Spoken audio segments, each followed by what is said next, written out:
Tony right now. He had her number in his phone.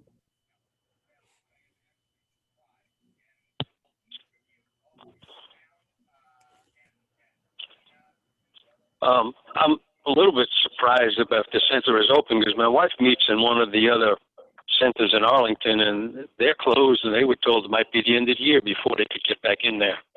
Wow. But maybe they're handling each location differently. It may be a function of what they use it for or how they can take care of it. I don't know. Yeah. So, I mean, normally they use that place for an election, you know, a polling place. Correct. Election day. So it may be that they're having to prep that and you know, get it ready. I don't know. Ray said if I see her again, I'll see if I can give her my phone number. Okay. So she can give us some information and I'll pass it on to you. Thank you.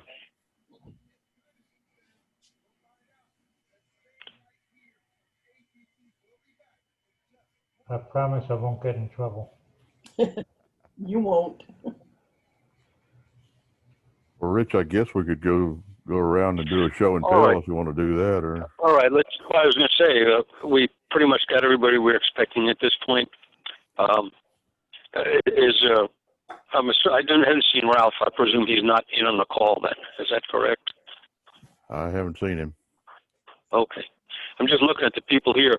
Everybody I see pretty much was in on the Expo call last week. Is that correct? Is there anybody who wasn't in on the Expo board meeting? I wasn't. Gene and Jim. Okay, a couple of you. Well, and Art. okay, let me do a quick rundown. That was one of the pieces of business. Couple things related to Expo is we've canceled the silent auction, and we've canceled the awards dinner, and we're kind of looking to see how many exhibits come in. As of last Wednesday, there were very few. It may be that we will roll the exhibits back into the main room. I understand Stan and Ralph are going to go over to the convention center and see what we could and couldn't do and what restrictions we'd be on. So we're kind of up in the air a little bit. But the expectation is that Expo will proceed in some scaled down form for those who weren't in on the last call. That's it. Do we have any? Yeah, there was one thing about the expo. Dave, there was somebody down in Granbury doing that mystery box. You're muted, Dave. Okay, I sure will. No. Yeah, that somebody was doing a mystery box, which we'll put that on hold and just hold it till next year. Okay. I think that's probably the wise thing to do if we're not going to have the silent auction. Well, there's Mr. Cartier. There's Ray. He has to unmute his thing. Yeah, I'm asking him to unmute. There we go. Okay. All right, Ray, we got you now. Okay, fine. You need to stop yelling. I don't have enough light here, but we'll just live with what I got. Karen's right next to me. Hi. Hello. Hi, Karen. Hi. Okay. Well, we haven't proceeded very far at this point. We were just reviewing a little bit of what happened at Expo, the board meeting, bringing a couple people up to date. And I was going to ask if any of the other officers had anything they needed to bring up to the meeting. Mm-hmm. Well, I got an answer on the convention center. I'm right now. I'm picking up like about 5 faces. Okay, not the whole group though, but okay, we can get along with this. It's better.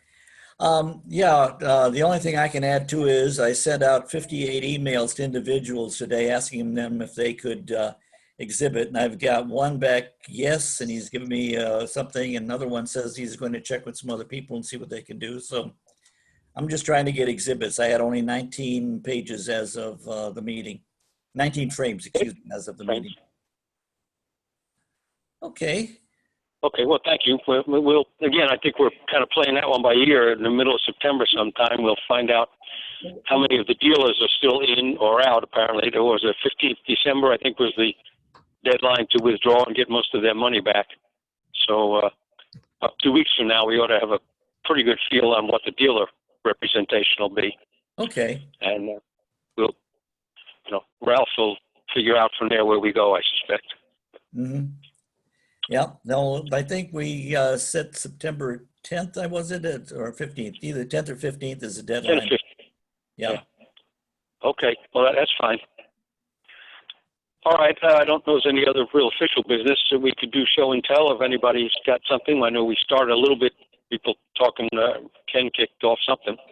Richard, Anybody have anything else? Richard, yes. Richard, Yes? yeah.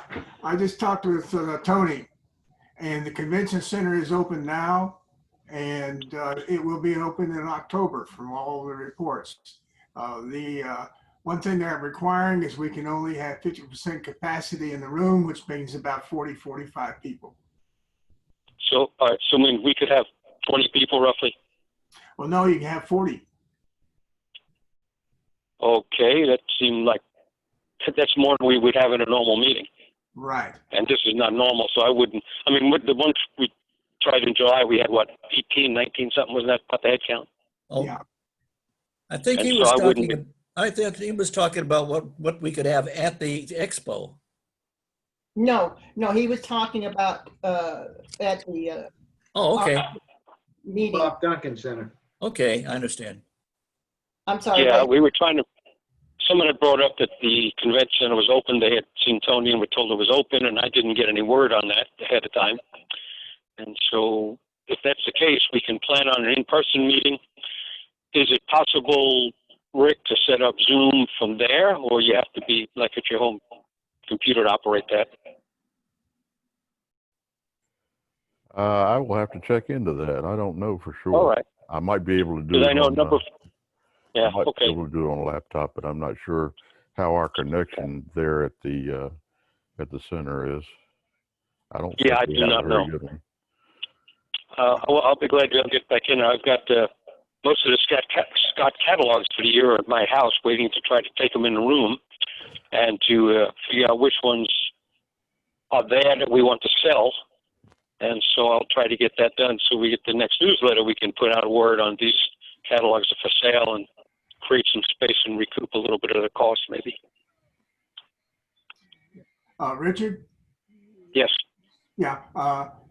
Tony also asked that, we call her and let her know about the fact that we're going to be there in October. And also she wants us to request her so she can be there. Okay. So whom do I call? I call And Tony. what's the phone number? Okay. I call Tony, and I'll All put right. the phone number on in an email to you. Yeah, thank you very much. Appreciate that. All right. We were looking at show and tell or something, anything else along that line? The only Anybody? Rich, the only question I have is for Ray. Is the chance board going to be happening during the expo? I didn't quite understand is what? Chance board. Chance board? Passport. I don't understand. Chance board. Chance. Oh, transport? Chance. Okay. I'm sorry. Karen says chance board. Yes, the chance board is going to be ready. Okay, thank you. Okay. Hey guys, Anybody? I have a show and James, tell. you got something? yeah, I've got a little deal here. I was All righty. in the store and I found this little deal. I don't know if you can see it with the light, but it's had tea in it. Well, I wasn't that much interested in, but it looks like a phone booth. But on this backside, it says stamps. I had to buy the darn thing then, you know. And it converts into a bank. It's got a slot in the top of it. But I thought it was pretty cute. It's a telephone booth, but it looks like they're selling stamps out of it too. So, I Looks don't like know a where- British phone booth. Yeah, it does. Of course, it's red, not blue. So it's not Doctor Who's, but Well, anyway, thank I you. thought it was cute. I thought I'd show you. Chuck, you had something there? Yeah. I got this letter that I sent to my fiance at the time. I had just come back from the canal zone. And so I had some extra stamps from the canal zone. And just for the fun of it, I stuck one on. I turned it upside down and I wrote on it above postage. It said, I just wrote on it US. And it went through the mails without any trouble in cancellation. So. And what year is that? That was in 1970. It was a 10-cent canal zone stamp, and the rate at the time for first class was only 6. And although the canal zone was using U.S. Currency, so because it was part of the U.S. at the time. So anyway, I just thought it interesting. I don't know whether you can see it a little bit better there. Yeah. Mhm. I turned it upside down anyway because I put all my stamps on upside down. Mhm. We were doing that too back then. Yeah. It means And I what love was the you. purpose? Yeah. What was it's the not- purpose of putting it upside down? What was the purpose for that? Just, If it's I love you, Yep. I see. Okay, thank you. that's what it meant back then. It means other things today. Well, I wondered because I know if you fly a flag upside down, it means distress. Yeah. But I didn't know about stamps. I see. Yep. Oh yeah, and on the back he wrote SWAK, sealed with a kiss. Yeah, usually this particular one, I didn't have that on there. A lot of them had all kinds of things like that or whatever. Mhm. Okay, anybody else got something to show and discuss? Well, I'll All just right. tell you, I got a call this afternoon from a friend of mine. He was 1/3 of our stamp club in the colony when I lived up there. So anyhow, I had told him, he came to the Stamp Expo last year, and he's also the one who loaned me the Australian Railroad posters that we put in a display case. It matched the theme of our expo was railroads. But he called me today and said he's sending me a box of all kinds of stamps. And he said you can use them for the expo. He went through his collection, and where he had 5 or 6 duplicates, he pulled out a bunch of them and put them in a box, and he's sending them over to me. So we could use them for the expo. Like we didn't have enough on that table back there to start with. Now, But these are probably better than a lot of those were back there. So.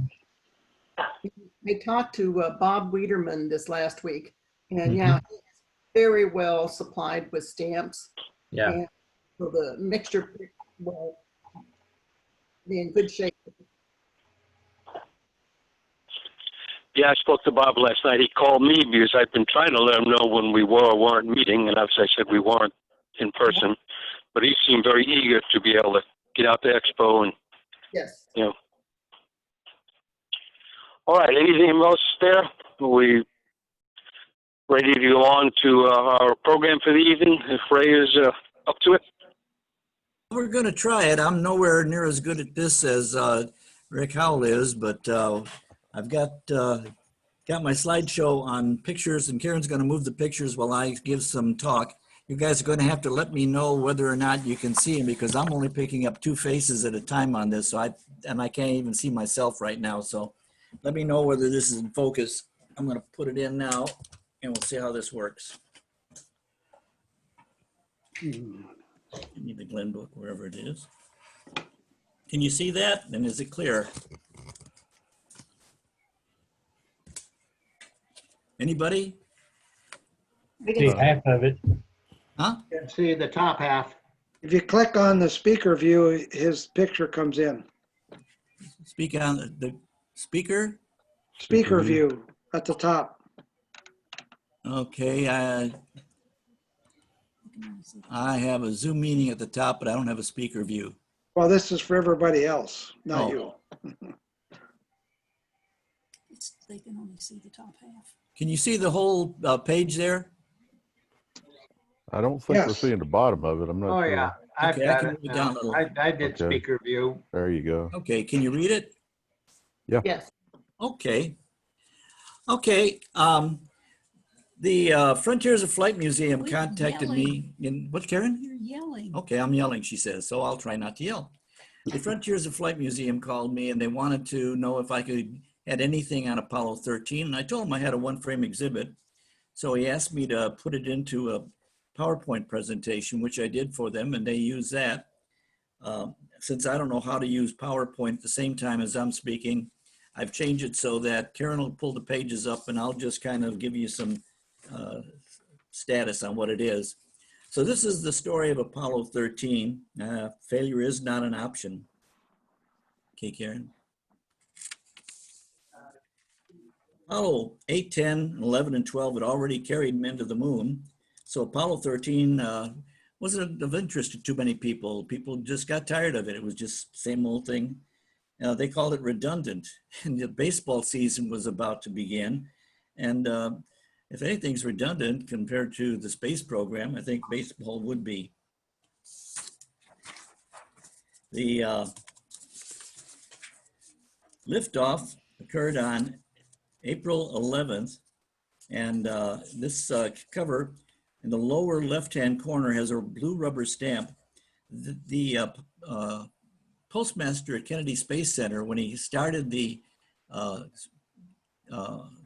postal station up, he created a rubber stamp for the opening, and then he decided to put a rubber stamp on all mail going out of Kennedy Space Center post office for each one of the launches to follow. This worked out pretty well, and collectors started putting these as a premium cachet to purchase. Meanwhile, NASA bought postcards and gave out, they had girls passing out in the VIP center, or area where we sat by the bleachers right next to the vehicle assembly building. And they would hand out 5 postcards, and only 5 postcards, to each person that was at the VIP site. Those people could put addresses on them and buy stamps at a couple of tables that were set up at the VIP stand. They could also buy stamps there. And then they even had 2 mail bags where you could drop your postcards to mail. Since these were all for non-collectors, finding a full set of VIP cards took me several years, probably about 10 years. So this is the VIP card for Apollo 13. Next. Now this cachet pictures the original Apollo 13 crew of astronauts, Lovell, Mattingly, and Hayes. However, Mattingly was exposed to the measles and he was replaced by Jack Swigert at the very last minute and too late to change the covers. These were made by the Manned Spacecraft Center Space Club, or Stamp Club down in Houston. This cover bears what they call the KSC Open Globe Cancel. If you'll notice right next to the rocket liftoff, there's a globe showing the NASA emblem, and it's white.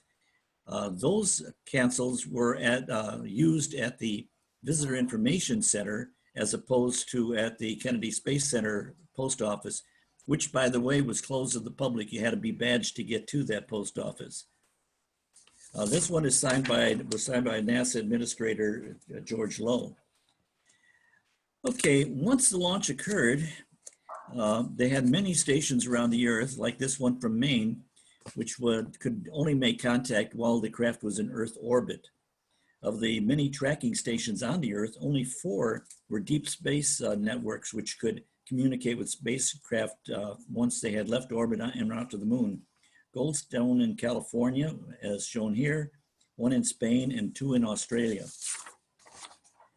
Well, late on Friday the 13th, an explosion rocked the Apollo 13 command module, which we just called a CM, after the astronauts had docked with the Lunar Excursion Model, or the LEM. Lovell called out, "Houston, we have a problem." Well, one of the cryogenic oxygen tanks had exploded behind the command module, rendering the crew unable to finish the moon landing. The explosion took place on Friday the 13th at 13:13 p.m. A team of engineers rushed to the Johnson Space Center to try to find a way to save the crew's lives. Now, just a few months earlier, the movie Marooned popularized a fictional story in which 3 astronauts were in a similar predicament. But this wasn't a fictitious story. It was deadly serious.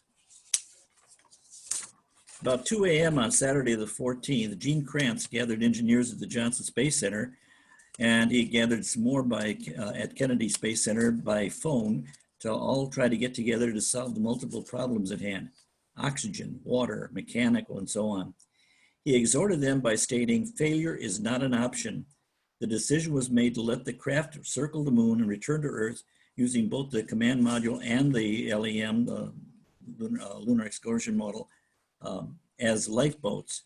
When I met him at a book signing, I asked him if he'd please write "Failure is not an option" on my cover, which he did for me after hesitating a minute. At the time this happened, I was working at a company that used the Dow Jones teletype, and I ripped off this sheet, and it's judges accepted it. I wasn't sure. I didn't know whether or not to put it in an exhibit or not, but because it is a communication device, I guess, they liked it because it was dated. This is set out at the time as this was all going around. So it talks about where everybody was and how they were trying to get back to Earth satisfactorily. Now, there wasn't enough oxygen left to return to Earth at the rate of use that it had. The air filtration system wasn't working. So they decided to fire the LEM rockets, the Landing Lunar Excursion Model rockets, to speed up the return by 10 hours, and they moved their recovery from the Indian Ocean to the Pacific Ocean. All 3 men entered the LEM, from which they spent the rest of the journey. This was to save energy by not having to heat the command module. And you can see on there the extra, looks like a cancel, but it was printed on the cover later. Moon landing mission aborted, 4:14:70.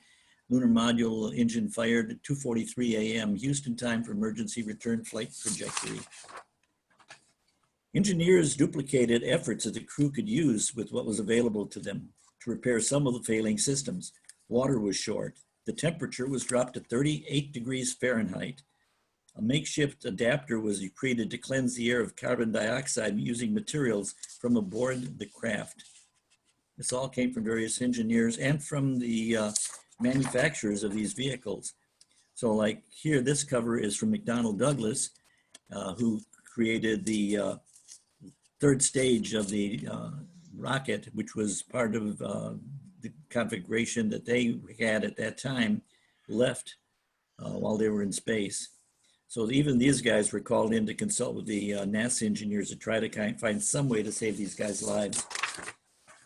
Once they went around the moon and returned back towards the Earth, the lunar lander lifeboat was separated and burned up as it entered the Earth's atmosphere.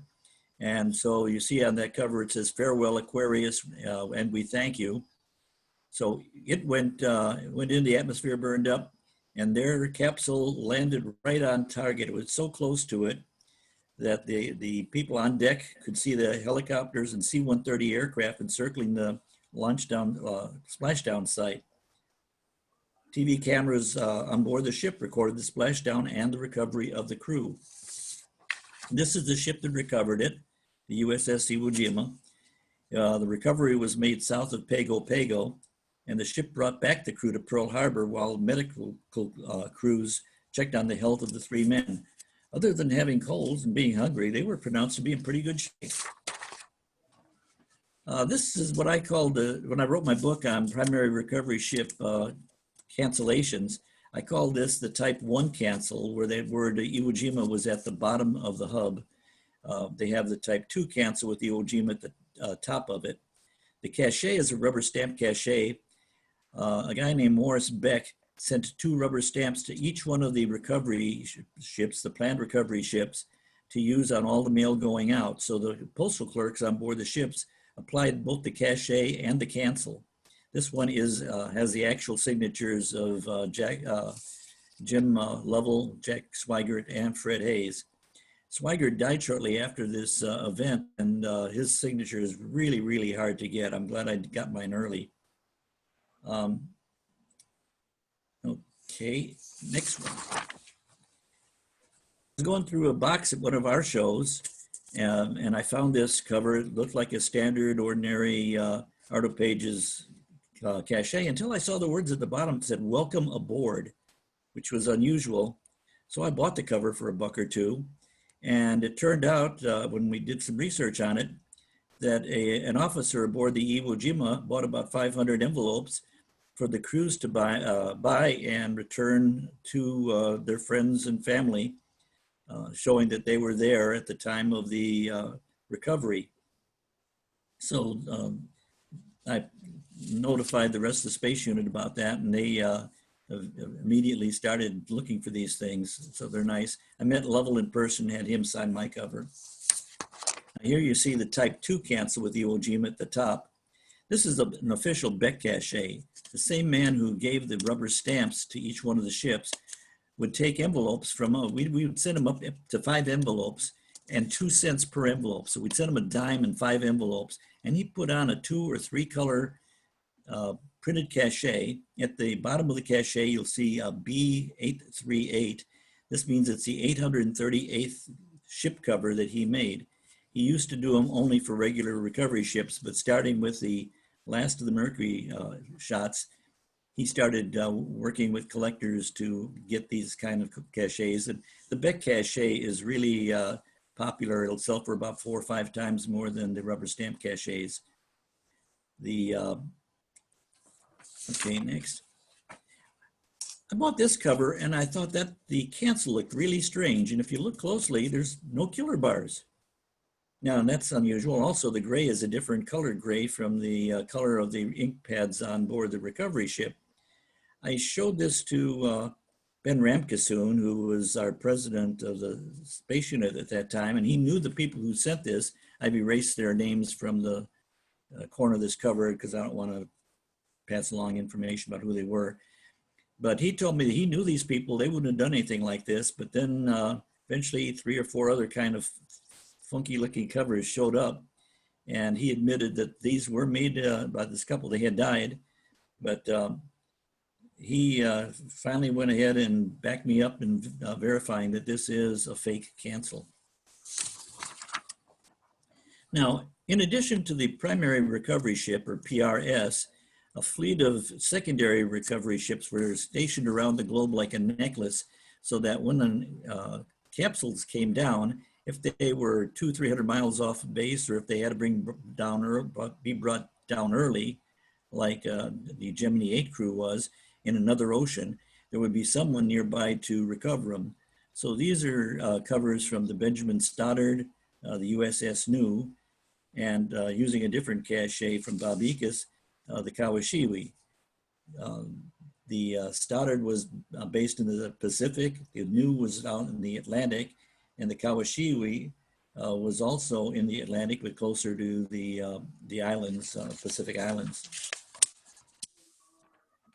Now, the judging, I wrote rules here in my talk, but they never, the astroflag or the exhibiting rules aren't really rules. They're suggestions, they say, but they pretty much mark you down if you don't follow what they want. And some of the judges with a little knowledge would say, well, Cape Canaveral didn't have anything to do with the recovery. And the date is April 20th, and that's recovered on April 17th. Well, in this case, the US Navy ship Vanguard did not have a postal station on board, and so they couldn't get the covers that were sent to them canceled until they returned to port at Cape Canaveral. So that's one of the exceptions to that particular suggested rule. The Vanguard, by the way, and the Redstone were Apollo instrumentation ships, and they performed the tracking, telemetry, and communication functions for the Apollo lunar landing missions. During the launch phase in Earth orbit insertion, these ships filled the gaps beyond the range of land tracking stations.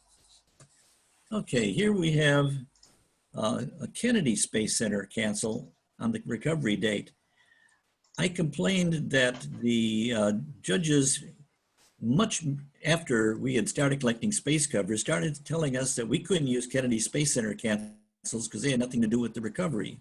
But there's a place they call the Mila, or it's a station that takes well, it's from the Merritt Island launch area, but it takes the images that are sent from the Apollo ships, spaceships, while they're in deep space and around the moon and from the moon itself, and they convert them from digital to analog so people can enjoy seeing live from the moon activities. Mila happens to be on Kennedy Space Center property. So I argued that, and eventually they asked me to write the new rules for exhibiting astrophilately, which I did. On the right, touching both the cancel and the stamp is the KSC official. These were only supposed to be used on the dates of launch, but this is kind of a favored cachet. Also earlier, I told you about the closed globe NASA cancel. This is the open globe NASA cancel. You'll see the meatball here is black with the word NASA in white on it. So this was actually canceled at the small Kennedy Space Center facility. Well, after the crew was returned to Pearl Harbor in Hawaii on April 19th, they were flown to Arlington Air Force Base near Johnson Space Center. It's 10 miles away, for debriefings, reunions with families and friends. And during that time, they also thanked all the various personnel who had assisted in their rescue. Okay. And then finally, the Apollo astronauts later on went to Grumman and all of the other manufacturing companies who had helped with the planning the means by which they could return safely to the Earth, to thank them all for the fine work they did in building both the LEM and the modules themselves, and finding ways for them to keep alive and arrive home safely. This was the most dramatic of all the manned space activities to this date, and resulted in a movie by Ron Howard, made so that younger generations, along with those of us who followed it live, would know about the extraordinary efforts it took to save the lives of the Apollo 13 crew. And as he said in the beginning, failure is not an option. The end. Very good. Thanks, Ray. Sure. That was great. I was just Ray, thank you very much for that, Ray. Appreciate you putting up the exhibit and the time I'm sure you spent researching a lot of that. It's interesting stuff. 52 years of researching all this stuff. I've really enjoyed the hobby. Are you Thank following the Dragon crew and the new space program? Yeah, I got covers for the launch and for the recovery down by Pensacola, yes. Yeah, I was watching a lot of that on TV. I tell you, that was something else to see. Well, things have been so slow that we don't have anybody creating caches any longer. So those of us who still are following this closely have to send off and get 10 or 12 covers and put our own caches on, which I did. Okay. Rick, excuse me. Ray, thank you very much. Rick, I want to thank you for setting us up and acting as a focal point and the coordinator for everything. Happy to and do it. Chief Technical Representative. Has anybody in the meeting got anything else they wish to discuss? Damp related primarily? I have nothing else. We'll see what October brings. Okay. Okay. If you guys want to hang on, I'll stop recording.